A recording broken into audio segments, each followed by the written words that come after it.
And it's 1:30 p.m. right here in Lagos, Nigeria. Coming up on the program,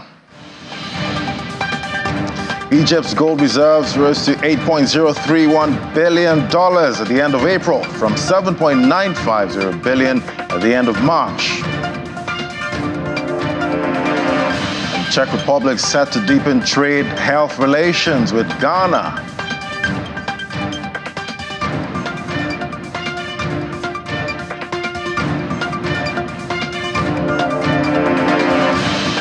Plus, value of Kenyan exports to Tanzania tops East Africa community growth.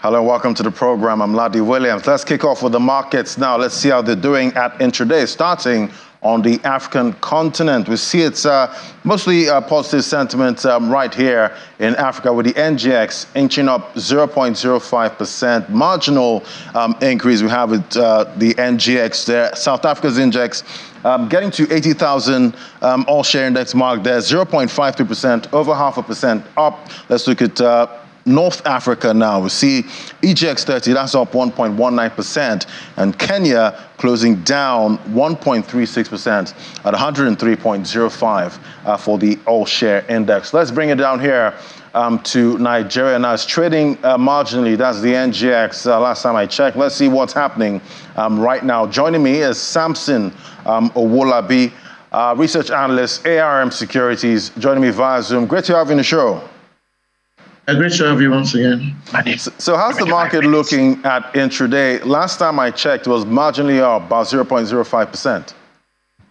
Well, in the market presently right now, what we can see is that we can see some stocks and some tickers that are gaining. However, some tickers have also seen significant sell-off also.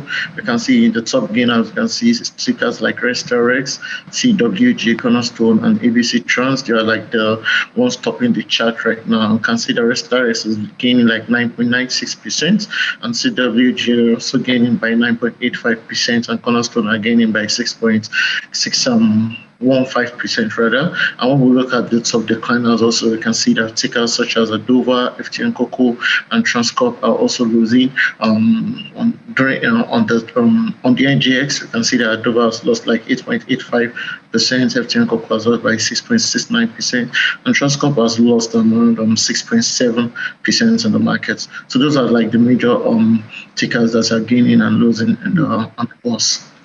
You did mention Transcorp on the losers counter. It did rally, when we got that news that Femi Otedola bought a big stake right there, minority stake. It rallied for a while, but now, after, getting bought out by Mr. Tony Elumelu, we're seeing that stock has been going down. Is that a trend we're going to see going forward with Transcorp? Okay, so to speak about that, what I will say is that there's something like behavioral finance also. There's something called the herding bias, and it's this kind of a bias in such a way that when market participants see a particular stock moving, they always want to like follow that particular trend, and that also happened when the Femi Otedola bought a significant part of Transcorp, and we can see a lot of like buying interest around that time. However, when he sold it, so that particular effect was also there, so we can see a lot of sell-offs, and people are just trying to like leave that particular position. So what I'm just looking at is that particular trade was triggered by sentiments, not based on fundamentals. Of course, I'm on a TV interview. Yeah. So concerning that, what we can just see is that my time has not come. So you realize that in the space, you see that. At this point right now, people are just trying to like no, it's not. So that all those sellers is not really going to affect, and they might know they will not want to like lose more than their he's a financial analyst, Transcorp. It's one of the largest banks in Nigeria. So let's see. Now we see that I would like to see what stocks on your radar right now. We see, most of them are still rallying at this point. I'd like to know what stocks are on your radar. Looking at where we are, it's a new week. I'm sure, some stocks might, be on your radar to profit a lot for this week. Okay, so normally what I'm just looking at right now, we can see that some market participants are like, let's say, more focused on tickers that are like fundamentally sound and they have shown resilience over time, and also tickers that are like they've announced dividend. So those are the major tickers that market participants are really looking at presently right now. And when we look at that particular tickers, you look at tickers in the consumer goods sector, you see that that particular sector has been seeing a lot of drive recently over time. And also the banking sector has also been doing well. So those two sectors are the major places that players are already looking at right now. All right, so first trading day of the week today, what are you expecting for the close? Well, looking at the movement in the market right now, as at the last time you checked it, you can see that the market gained marginally. So when you look at it, and also when you look at the top gainers, when you look at the gauge, like the kind of market sentiment, you look at how some tickers have been gaining compared to other tickers, you just realize that the market seems to be on the positive side right now. But market can change at any time. Some can just come up right now, and people might decide to like sell off on some other stocks. But for now, I'm seeing a positive close. Yeah, pretty hard to predict with the way markets go these days. Thank you so much, Samson Owolabe, investment research analyst, ARM Securities. Thank you. Yeah, thank you for having me.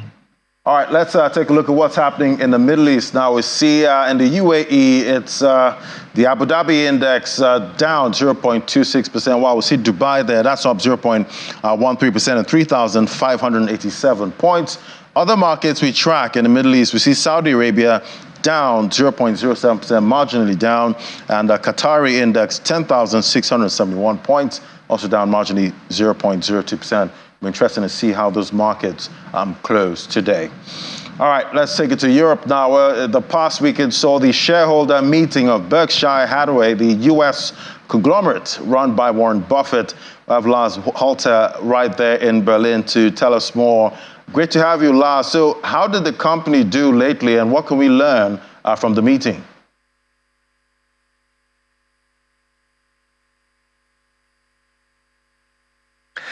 Well, thanks for having me. There's always a lot to learn at Berkshire Hathaway's shareholder meetings. They're quite special, lasting over a full weekend, and they've been dubbed the Woodstock of capitalism because there's just a certain magic and feeling of community around it.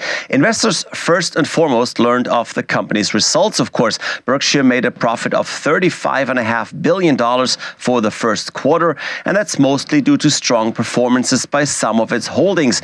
Apple is among them, being the best performer in the portfolio, but also insurance giant Geico. Results were weaker in the oil business and in railroads, and that alone goes to show you why many in the US and around the world have a close look at Berkshire Hathaway.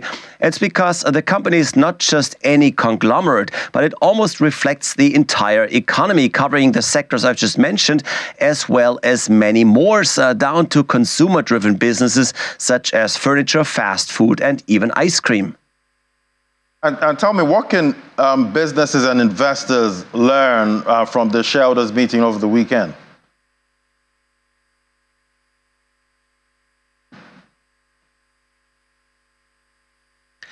What you can learn from Berkshire really is how to be positioned in the markets. As I mentioned earlier, Apple is the most successful investment for Warren Buffett's firm. He holds a $151 billion stake in the company, and he says he'll likely buy more of Apple shares. On the other hand, as I said, oil wasn't much of a success. Buffett did successfully buy a large stake in Occidental Petroleum last year, but he doesn't seem to be interested in raising it anymore.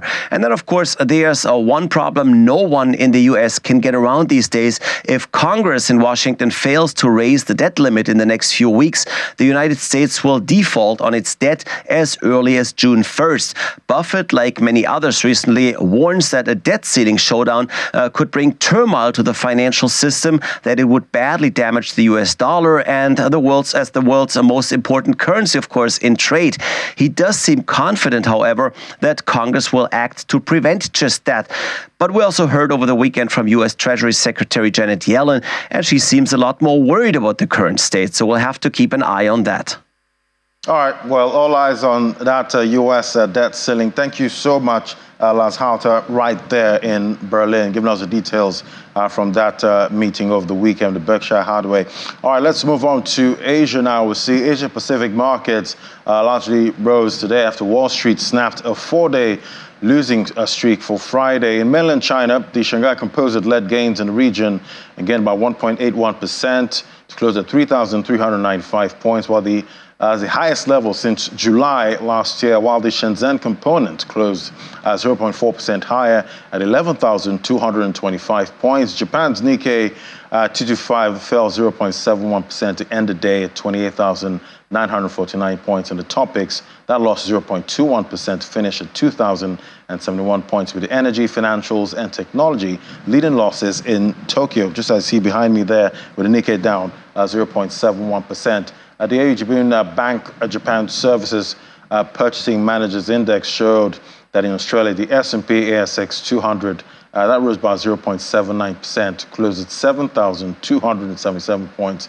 while financials and miners led gains, while South Korea's Kospi rose 0.49%, closing at 2,513 points. So it's all green, mostly green closes we're seeing in Asia Pacific this morning. Let's take it to the U.S. now. We see futures tied to the Dow Jones Industrial Average rose slightly today as bank shares climbed and investors look ahead to a key inflation data release later in the week. There we see both the Dow Jones Industrial Average and S&P 500 futures. Those are marginally up 0.08% and 0.12%. But we see the NASDAQ there, the tech-heavy NASDAQ.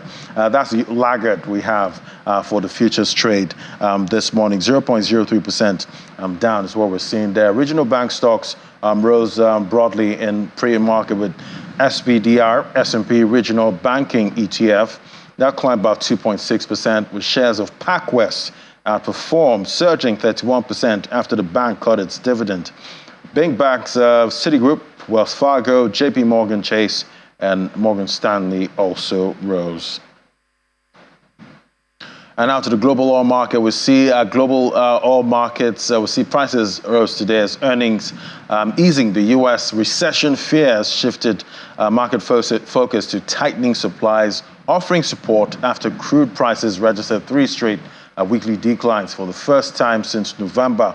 A healthy U.S. jobs report for April helped oil climb by about 4% on Friday, even though labor market strength could compel the Federal Reserve to keep interest rates higher for longer. See Brent there's trading up $1.36 to $76.66 a barrel, while U.S. WTI crude futures, that gained $1.39, about 1.95% to $72.73 a barrel. Brent had finished last week with a decline of about 5.3%, while U.S. crude plunged by 7.1% even after Friday's rebound. Both benchmarks were down for 3 weeks in a row for the first time since November. All right, let's take a look at what's happening in the metals market now. We see gold prices ticked up today as the dollar eased and economic risks prevailed, while investors prepare for U.S. inflation data gauge that's coming out on Wednesday. We see spot gold's up 0.3% to $2,022.52 per ounce. U.S. gold futures, that rose 0.25% to $2,029.70 an ounce. The dollar index dipped 0.1%, making the bullion more attractive to overseas buyers. This week's inflation readings would also follow data showing U.S. job growth accelerated in April, which also supported bets that the Fed may be compelled to keep interest rates higher for longer and triggered sharp declines in gold. That was last week, Friday. We're looking out to see how the prices play out this week. And those are the markets are looking right now. Still ahead, we'll discuss Kenya's plans for crypto gains tax. That's in a moment. Just stay with us.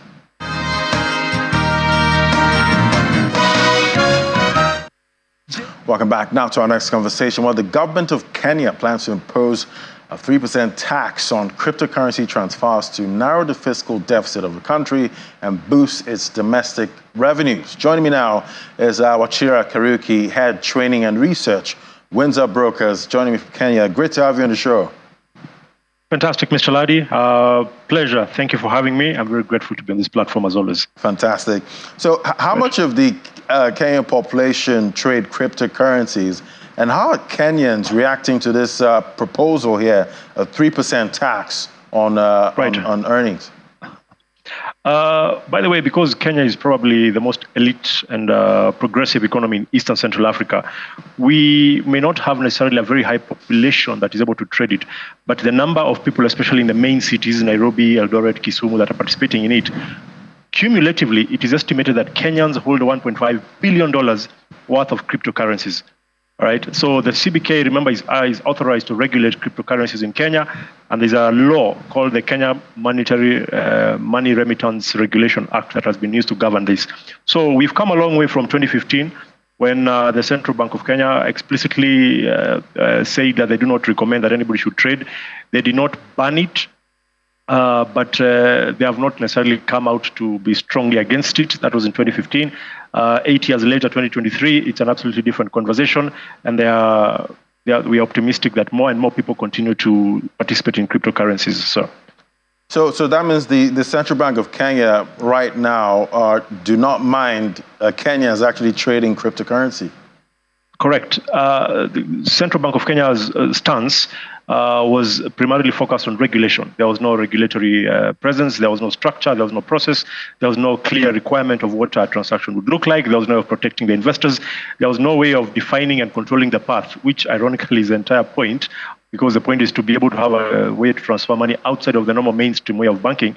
But they wanted to be sure that it's not just a speculative asset as it has been in the past, and they wanted to ensure that it is able to be sustainable, controlled, measured, and in a way that would leave everyone better. And they felt it is within their purview as a regulator to oversee that particular issue. So now that they have put better processes in place, we don't have explicit regulation as yet, but there's a bit more structure and process to it, and they continue to build up on that. Remember, the regulatory framework in Kenya regarding on crypto is controlled by two institutions, Central Bank of Kenya and the CMA, right? And they have generally demonstrated a very active approach to regulation.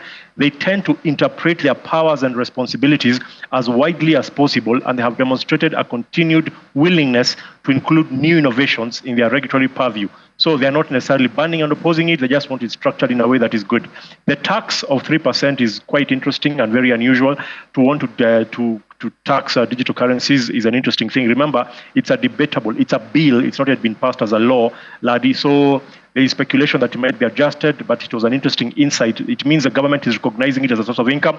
It's recognizing its magnitude, both in terms of size and capacity, and more importantly, the number of people who are participating in it, and they feel they can tap into that to make some revenue for the government, sir.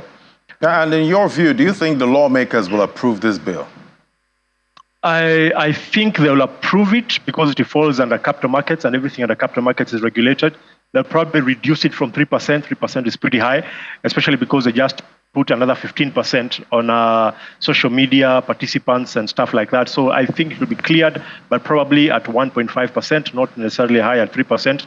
As a rule, whatever the bill comes in is not the same amount that it passes in the act. It always reduces, because it's always debated and there are always vested interests, and it tends to reduce them. Remember, we're also trying to encourage more people to participate in it because we see the benefits in it. $1.5 billion worth of value in Bitcoin in one country shows that there's clear interest. It means that some people have benefited from it, and we want to see if it can be entrenched into the mainstream investment forum and can be regarded as a proper, well-structured investment going forward. So Central Bank is hoping that there will be more participants, and does it make sense to encourage participation and then put a very high tax to it. So I suspect they'll find a middle ground between encouraging it and taxing the cryptocurrencies as we go along. And we are hoping that there'll be proper regulation in place, and maybe it becomes a mainstream investment. So I don't see it coming at 3%, probably slightly lower than that, but it will be taxed for sure, because it's clearly a revenue stream for most Kenyans, or at least the ones who participate in it, sir. And I'm definitely wondering if Kenyans do make good gains in the crypto market. But how easy or hard is it to identify Kenyans that own and trade cryptocurrencies? They're very happy to talk about it, Ladi. They talk about it, they insist about, you should talk about it, they tell their friends about it, especially when it was doing very well, as with most investments, when they're doing very well, they talk about it. It made some good gains, because it was almost doubling and tripling. If you had bought it at 6,000, it went up to 10, it went to 16, it dropped, but now it's back again to 11, 12,000 Bitcoin. So the Kenyans who own it talk about it. In fact, it's one of the investments that has spread by word of mouth. There's a curiosity. Then, of course, there's a new generation of below 35, even actually below 30, who are very curious and they're pushing the digital age, so to speak. And once the digital age combines with the digital currency, then turns it into an investment, it becomes, the tripartite holy grail of an investment. You're curious, you're interested, you have control, there's flexibility of entry and exit. And of course, the fact that you're able to avoid the normal mainstream channels of banking and protect your currencies because of the foundation of how Bitcoin and cryptos generally are built is a fantastic thing. So they feel that change is interesting, it's welcomed, it's amusing, there's some capital gain, there's some profits to be made. It is ticking a lot of boxes for the new generation. And I think it's going to continue creeping on and becoming mainstream, and more people are. Otherwise, the average Kenyan who's in cryptos is very happy to tell you they're in cryptos. They don't hide it, they're excited about it. Even when they lose money, they just say buy and hold, because in their opinion, it doesn't have to gain value now. If you just give it some time, it'll probably come back in time and add the value. So it's an asset you can buy and hold. So yes, Kenyans are very excited about it, and we have seen an interesting increase in numbers and even in the demographics of which participating in it, and we think it's going to get better as we go along. Yeah, it's definitely hush-hush where you lose money as an investor in most of this market. But thank you, correct. Thank you so much, Wachira Kariki, Head Training and Research, Windsor Brokers. Always great having your perspective. Thank you, sir. Always a pleasure. All right, now let's look at North Africa. Now we see Egypt's gold reserves that rose about $8.031 billion at the end of April from $7.9 billion at the end of March. According to data from the Apex Bank, the country's net foreign reserves went higher to $34.55 billion at the end of April from $34.44 billion at the end of March. Foreign currencies in Egypt's foreign reserves are the US dollar, Euro, Australian dollar, Japanese yen, and Chinese yuan. The provision of foreign exchange, including gold and various international currencies, is set to pay for imports, repay foreign debt, and cope with any economic crisis in exceptional circumstances. And the first Deputy Prime Minister and Minister of the Interior of the Czech Republic has promised his country's commitment to deepen trade ties with Ghana after visiting Ghana from 30th of April to the 2nd of May 2023. This three-day working visit was also part of activities to enhance bilateral relations between the two countries. The areas of focus during this trip were security, the effect of the stability of the African continent on the European Union, and Czech Republic's support and contribution towards the development of the Ghanaian manufacturing and health sectors. And Kenya's total exports to Tanzania posted the biggest growth among all East Africa community countries' destinations in terms of absolute value last year, underlining the gains of a reset in relations between the two countries. Data by the newly released Economic Survey 2023 shows that Kenya exported goods worth 57.37 billion shillings to Tanzania last year, compared to 45.56 billion shillings in 2021. That's an 11.81 billion jump, which was the highest among all other EAC destinations. The performance of Kenya-Tanzania trade comes in the wake of improved relations between the pair after years of tiffs, and at one point resulted in retaliatory measures such as trade bans. And the Ghana government's borrowing on the money market continued to shoot up significantly as it accepted 99.9% of the bids tendered by the investors for the just-ended Treasury bills auction. The sale of short-term securities was also oversubscribed by about 40% of targeted amount of 1.83 billion cedis. But once again, the cost of borrowing has become a concern to many analysts and market watchers. According to the auction by the Bank of Ghana, the government accepted a significant 2.56 billion cedis from bids submitted by investors, largely from banks. Yet again, majority of the bids came from 91-day T-bills at 1.62 billion cedis that were tendered. All the bids were consequently accepted. And those are the major stories on the African continent. That's how your money performed at Intraday. Thank you so much for watching. I'm Ladi Williams. Bye for now.